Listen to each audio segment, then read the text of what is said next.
I do like to challenge dancers and give them opportunity to step up and do larger, bigger, harder works or roles.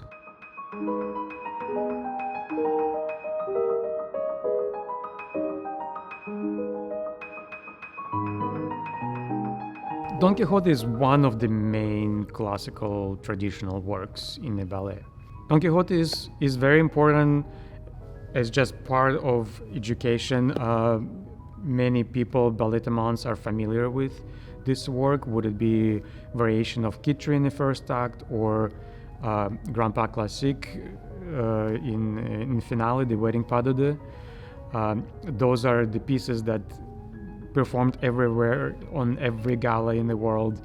You cannot miss that. So bringing this type of work on stage within the full length of that work is very important and exciting to see, because we see the beats, but it creates different atmosphere when you see it within the full ballet.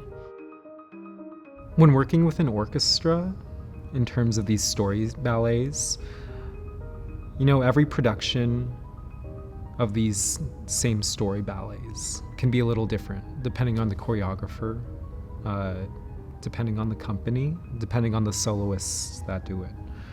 And so in working with the orchestra, making sure the music is all fitting for this specific production and preparing the scores in such a way that it's easy to read off of the music, that it's set up in an appropriate way, formatted in an appropriate way, the page turns are easy, everything is there. Don Quixote, the dream scene, is, to me, a very iconic scene and a very charming scene. And the music does start in an adagio, because it's a dream, and it does build to an allegro, and there are dryads, which are kind of like tree nymphs, like fairy-like, and they need to have a lightness to them. There's a Cupid, there's Dulcinea, which is this dream of Don Quixote, his dream woman, let's call it. So we have to play up those characters to make the scene make sense. And even though it starts in an adagio and it is dreamlike, it needs to feel light and happy, because these characters are all kind of enticing Don Quixote a little bit.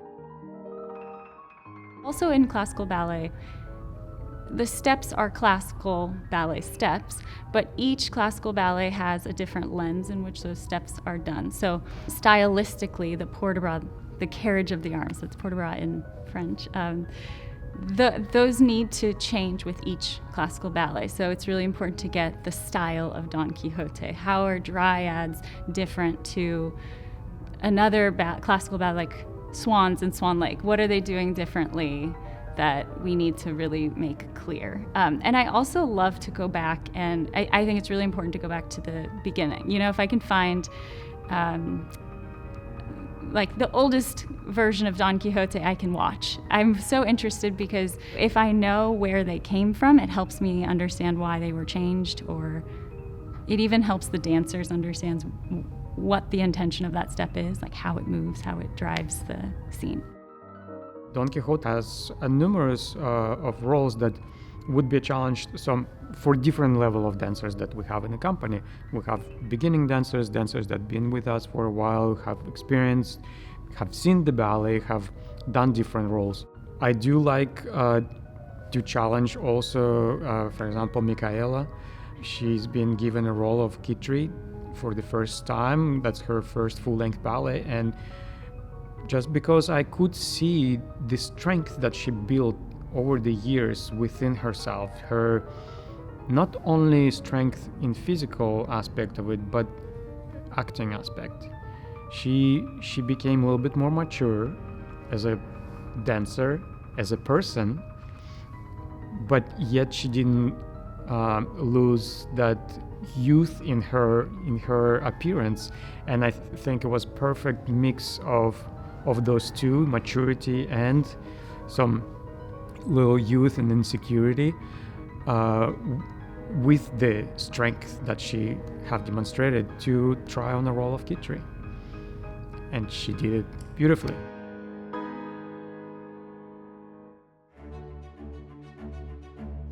Kathy Marston's Snowblind is a short work, but it is narrative, and it's very strong. It's a big and dramatic story told, and it's challenging from acting perspective of it to bring a big story within short period of time. But at the same time, it might use the benefit of the shortness to make those emotions stronger. It was very challenging for me at first because I've never done anything like it before, but I found a way for me to be open and am able to portray someone that was really not me.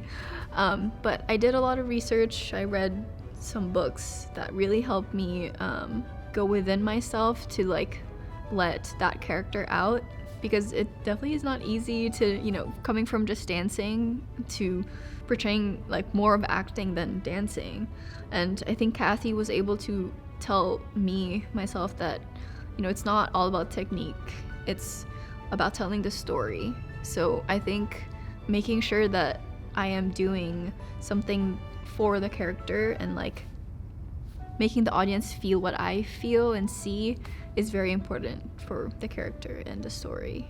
So Kathy Marston, her work is very deeply rooted in narrative storytelling.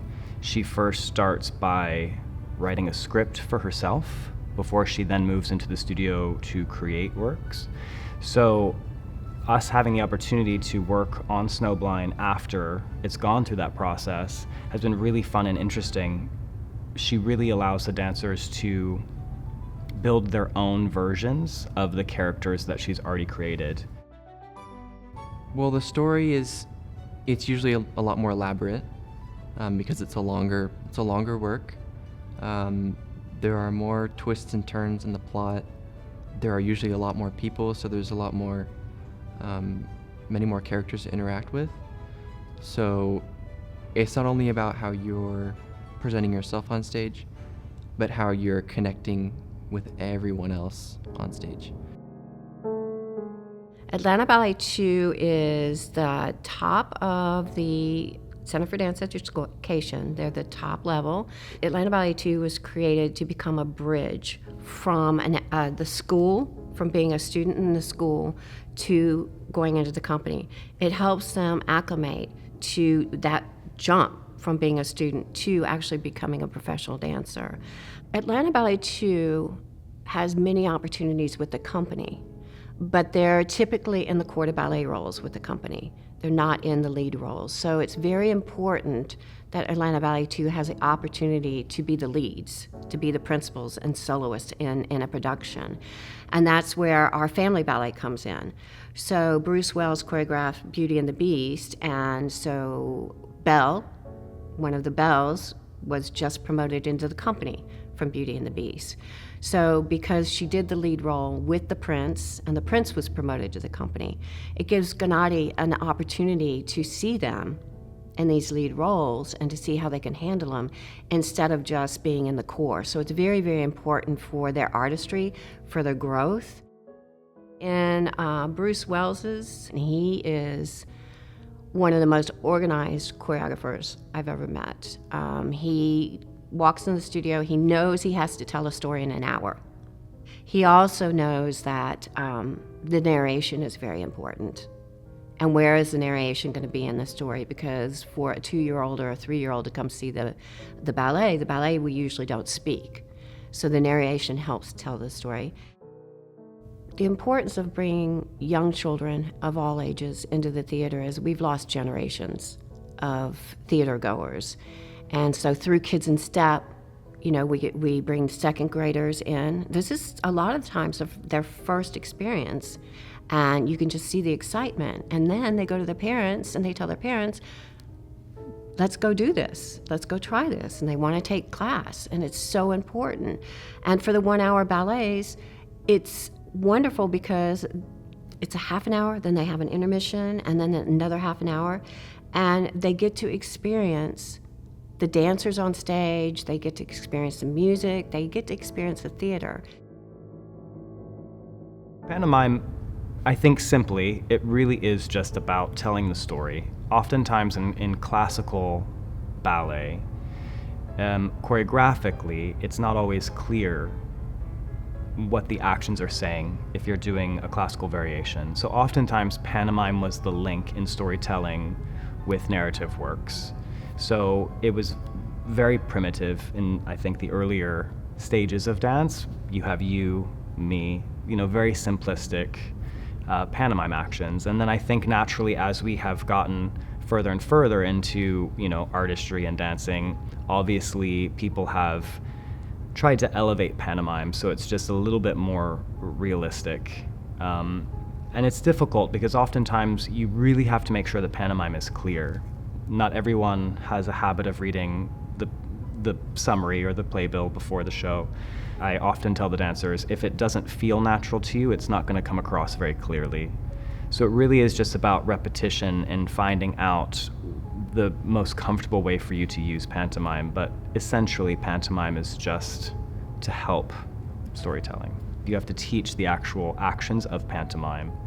And then from there, once an artist understands what comes next, I think it's then about layering and building, why you're saying that. Where is the character coming from? So you kind of work backwards a little bit in that regard.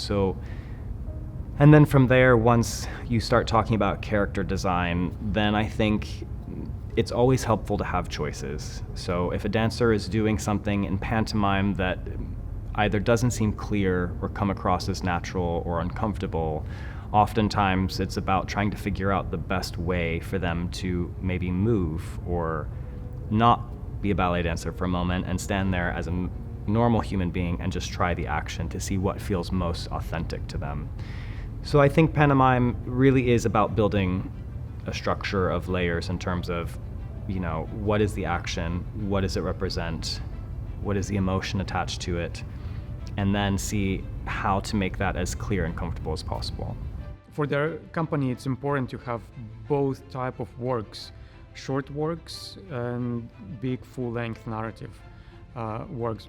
We're also mindful of our audiences who tend to like more traditional full-length ballet, classical full-length ballet, and the ones that want to see the art form going forward. So that's when the mixed repertoire comes in play. It also allows us to create new choreographers or give them a chance to grow into their and hone their new skills.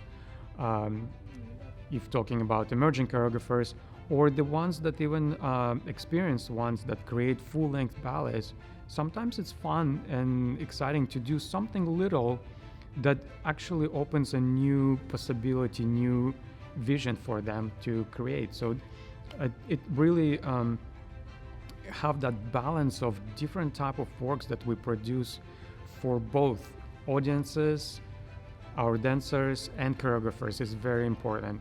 And not to forget where we came from, and at the same time move forward to the future and push our art form to new levels, new goals.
made in Georgia.